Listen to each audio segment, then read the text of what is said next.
Добар ден, почитувани гледачи. Втор блок отворено студио 1, 15 часот и 20 минути редовен термин. Овој пат се дружите со мене Елена Милошевска. А денес исто така ви подготвивме една интересна тема и се надеваме дека ќе го задржиме вашето внимание, бидејќи нашето студио денеска тука е полно. Имаме 3 дечиња.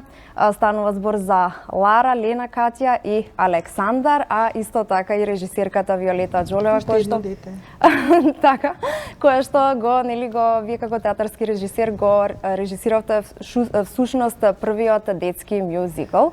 Најпрво уште еднаш добре дојдовте во отвореното студио 1 и се надевам дека во овие половина час на вистина ќе се забавуваме добро и ќе им приредиме на гледачите, ќе видат што точно и како се одвиваше првиот мюзикл. Па еве јас најпрво би почнала со вас. Ви имате долгогодишно искуство, сте работеле во Македонската национална телевизија, сте подготвувале документарци исто така, а претходно исто така сте имале и друг мюзикл, Чија си, ако не се лажам. Ова е втор мюзикл, детски мюзикл. Како вие ја добивте идејата за ова дело, со оглед на тоа дека нели станува збор за комплексно дело, бидејќи играат и дечиња, пеат, танцуваат? Како ја добивте идејата? Прво да ви се заблагодарам што не викнавте. Да поздравам вашата телевизија затоа што е нова. И пожелувам да трае долго. Благодарам, да што побогата во програмата. Да, јас сум скоро 25 години телевизиски режисер, ама дипломирав на факултетот за драмски, за театар, филм, радио и телевизија во Белград, така што се бавам и со театар, се разбира. Не ми е ова втор мюзикл, ова ми е четврти мюзикл. Она што е важно, зашто кажувам четврти, тоа е затоа што работејќи на мюзиклите, вие стекнувате едно одредено искуство. Прв детски мюзикл ми е. Така.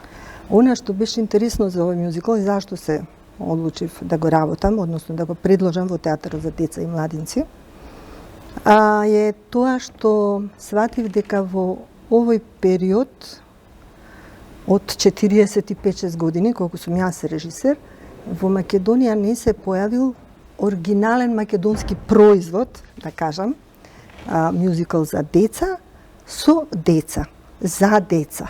Од домашен автор, композитор, тоа е маестро Александар Джамбазов, драмскиот текст, тоа е Оливера Николова, и сите други соработници, до аранжерите, до кореографите, до костимографите, значи се да биде македонско и да бидат нашите деца, кои што се бескрајно талентирани, во ситуација тоа да го покажат пред своите другарчиња, за да на некој начин ја испровоцираме нашата јавност, вакви слични жанрови, да почесто да се поставуваат на сцената на овој театрите.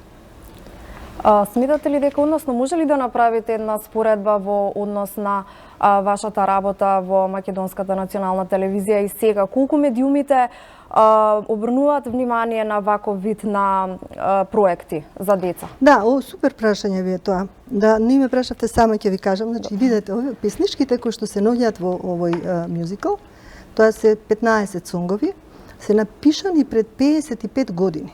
Така.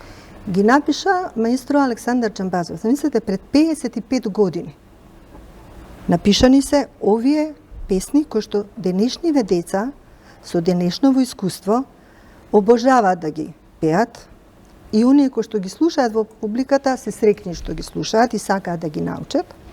Што збори тоа? Тоа збори дека пред 55 години Македонската телевизија, односно тогашната телевизија Скопје, затоа што ние бевме во склоп на Југословенската радиотелевизија, правеше детски серии за кои што текст пишува, например, Матеја Матевски, Србо Ивановски, Цане Андреевски, Оливера Николова. Значи, многу сконцентрирано, луѓе кои што знаеа вешто тоа да го прават. Тие емисии одеа на Југословенската, на програмата на Југословенската радиотелевизија и за нас и Белград, и Загреб, и Љубљана не беа недостижни како пазар на кој што се емитуваше нашата програма. Тие детски серии за кои што се пишувани овие песнички, а тоа се Зоки Поки, Наша крстословка, кои што вака исто како вашата емисија сега одеа директно во програмата. Так. ги изведуваа луѓе кои што беа актери прва категорија. Значи, јас тогаш бев дете од некои 13 години, јас ги имам пеено овие песнички. И имам снимено за македонската телевизија, односно за радио телевизија Скопје, 300 детски песнички кои што ги има компонирано Александар Џамбазов за потребите на овие серии со ревискиот оркестар на телевизија Скопје, кој што сега не постои, сега нешто го обновуваат. И ние работевме, како да ви кажам, за децата, ние децата. Тука во таа детска радиодрама, во која што, ете, за среќа бев и јас, беа и Коло Ангеловски, пред тоа Зафир Хаџиманов, пред тоа Љупка Димитровска, Дади Ангеловски, па потоа Ненад Стојановски, па потоа поредва како се оди, една дузина на луѓе кои што продолжија да се бават со уметноста и со културата, кои што направија кариери надвор од нашата држава. Она што е, како да ви кажам, не застрашувачки, туку срамно можеби, тоа е дека во моментов нема автори кои што пишуваат детски песни на тој начин на кој што се пишуваше тогаш. Или ако ги има, не ги слушаме, освен, например, на некои фестивали како што се Златното славече, бидејќи Златното славече произлезе после 20 години од ова што се правеше тогаш. Тогаш кога тие сериозни автори пишува исклучиво за децата, зашто децата, ние, понатаму требаше да го продолжиме она што се случува во нашата држава. Како го продолживме, тоа е друга работа. Еве, аз сега би упатила прашање и до најмладите гости тука денеска во нашето студио. Интересно ли беше да се патува до земјата до која што ни се стигнува? Успеавте ли на крај да стигнете? Да. Па, да ви кажам, тоа беше пат по кој децата оживаа патувајќи и подучуваа работи што не ги знае. Зашто они мислеа дека нивната земја е здодевно. И они сакале да се префрлат во нова земја. Така? Ама они, после кога го прошештале цел свет, сакале да се вратат дома. Ко сватиле дека дома се најубаво. На вас после тоа ви беше најбаво кога се вративте дома? Па, да. Добро. Еве, Катја, Лена, колку време се подготвувавте, колку време вежбавте? Па, не многу. Вистина е дека некои денови и отсуствувавме од училиште и беше многу интересно, додека бевме сите заедно, вежбавме. Тешко ли е во исто време да се танцува и да се пее, или со тек на време го совладавте тој дел? Па не беше толку тешко. Да? А од каде идејата еве да се пријавиш на аудицијата? Тоа беше идејата на родителите? Па јас дознав за детскиот мюзикл преку другарката на мајка ми. Многу се заинтересирав, отидов на аудиција и поминав. Лара? Па, јас уште како мала сакам кога ќе пораснам да бидам актерка или некоја глумица. Не мора во театар, уште од мала пеам, играм и како што прашавте, не е толку тешко да се игра и да се пее кога ќе се свикне. И мене прилично, не знам за другите, како што кажа Лена, мене ми беше многу интересно. Не само што отсуствувавме од школа, туку затоа што бевме сите заедно. Се свикнавме еден на друг и беше многу интересно. А и ве исто така добивте и награда на Златна буба Мара. И очекувавте, бевте среќни после тоа? Да, бевме сите пресреќни, само што не беше очекувано, едноставно се изненадивме во истиот момент кога ни кажа дека имаме буба Мара и тогаш беше прекрасно. Александар, ти можеш да сакаш нешто да надополниш? Да. Ајде, повели. За Златна буба Мара беше да сум добил Оскар за најдобро глумење во цел свет. Зошто? Зашто тоа ми беше мене представата. Јас си мислев дека сум актер. Си мислев глумам во некој многу познат филм, што ќе се прошири не само во Македонија, може цела Европа да види оваа представа за деца, наменета од деца. И ја мислам дека нема да заврши представа во Македонија, дека ќе се шириме код Македонија, ќе одиме у Србија, од Србија во Бугарија. И ја мислев цел свет ќе не види. Но може тоа ќе се оствари дека ќе патуваме низ светот, ко самата представа што патувавме, и ќе не видат поише деца. И сакам да докажам дека Македонија, и што е толку мала, дека има талентирани луѓе. Така. И дека Македонија, иако некои земји вика дека е многу мала, дека е бескорисна, него јас сакам да им кажам не е мала и бескорисна, голема е, има талентирани луѓе и знаат да ја држат Македонија на тоа што е сега. Така, еве, Александар, ти ни даде една навистина интересна и супер одлична порака. Сега јас би се навратила уште еднаш на режисерката Џулева. Дали можеби за понатаму подготвувате или размислувате за друг детски мюзикал или некој проект кој што повторно ќе биде посветен на децата? Па не знам после Александар што да кажам. Мислам, Александар толку убави работи кажа што после тоа залудна е, мислам.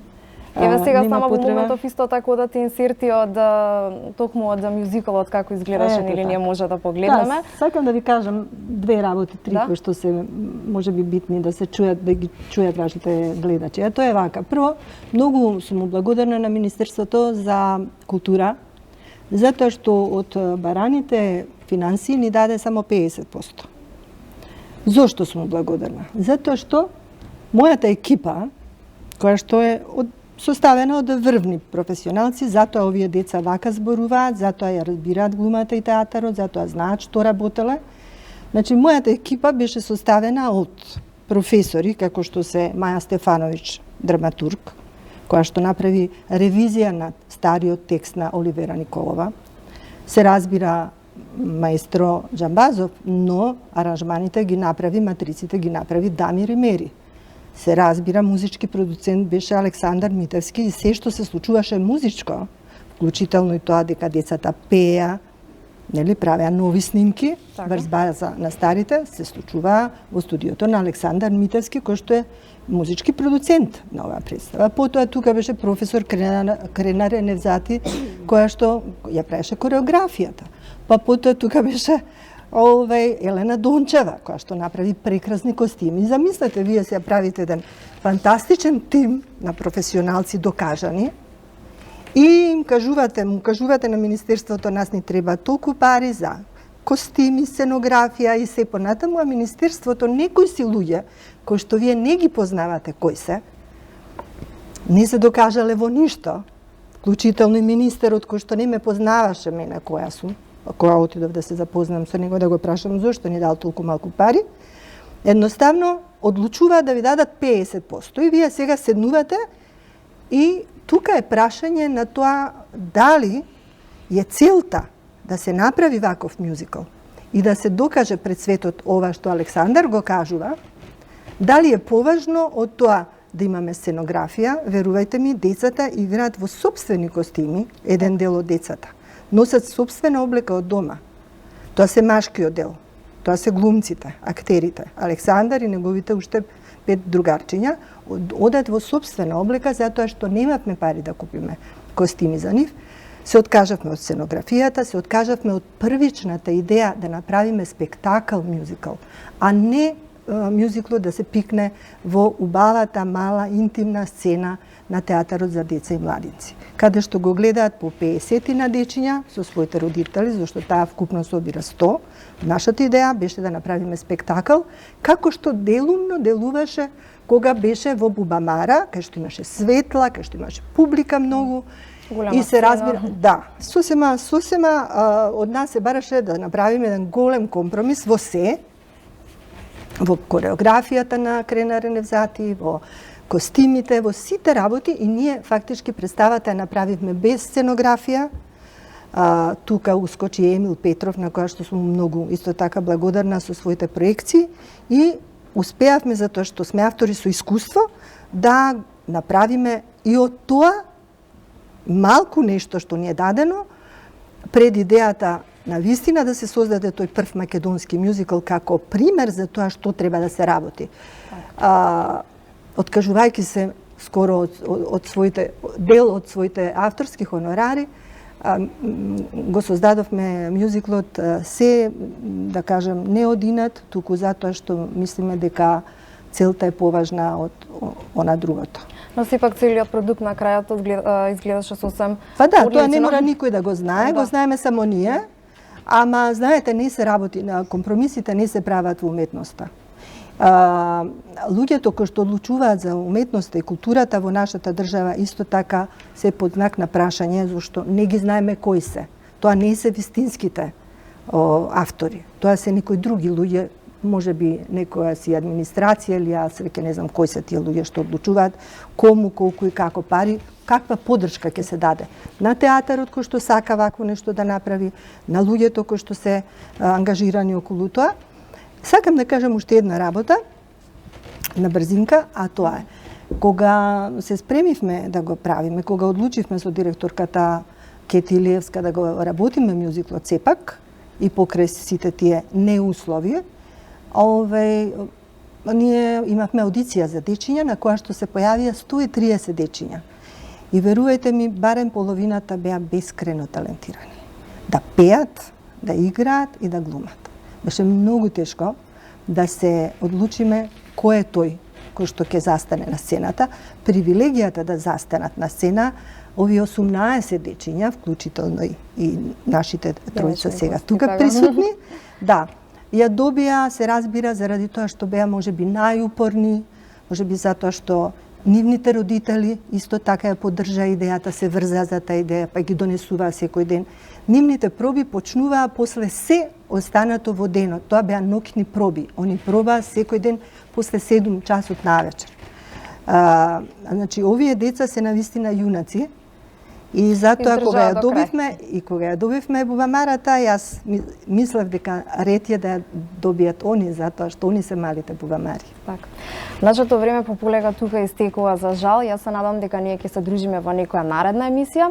За крај само, еве тројцата, еден по еден, на кратко да дадете некоја порака, да ги охрабрите другите дечиња кои што исто така имаат талент, но можеби се уште се не го искажале својот талент, како да напредуваат, како да го искажат својот талент за понатаму, нели, да го прават тоа, да го работат што го сакаат. Повели. Порака за другите еве дечиња. Па, јас за сите сакам да ги развијат своите таленти и они да можат да глумат во многу други детски мюзикли и да има повеќе талентирани деца во Македонија и уште еднаш сите да ги развијат своите таленти. Важи. Александар? Јас да ви кажам, Ајде. јас и моите колеги ги кажам, Добро. не сме единствените талентирани луѓе во Македонија. Има многу деца талентирани кон нас. Како да ги охрабриме другите? Па, ја ќе кажам само едно. Да бидат спремни за се. Ако бидат спремни за се и ако го слушаат тоа што ќе го кажат, они може нема да добијат сламозлатна бубамара, они може многу од тоа да добијат, а ако вложат доста многу труд ќе добијат многу Поголема награда? поголема награда. И да кажам, мене ми беше битно да сакам цела Македонија, до најмало градче и селце, да ме гледат како сум на сцена, како ме гледат луѓе што правам, како глумам, и затоа прифатив да го правам ова. Важи. И Лара, уште ти? Јас за другите деца сметам дека ако е изгубиле шансата да учествуваат во овој детски мюзикл, не треба да се предаваат да ги покажат своите таленти, затоа што, ете да кажам, не е крајот на светот, туку ќе има можеби многу повеќе и други и различни поубави, поуспешни други детски мюзикли и не треба да се разочаруваат дека не влегле во овој детски мюзикл, затоа што имаат шанса да се потрудат и да се покажат на други аудиции за други детски мюзикли и кој знае, може ќе ги прифатат. Јас се благодарам уште еднаш на денешното гостување и на вашите убави пораки кои што еве ги упативте до гледачите. Ние тука се одјавуваме, односно следува Дејан Андоновиќ, колегата со анализа на вестите од светот.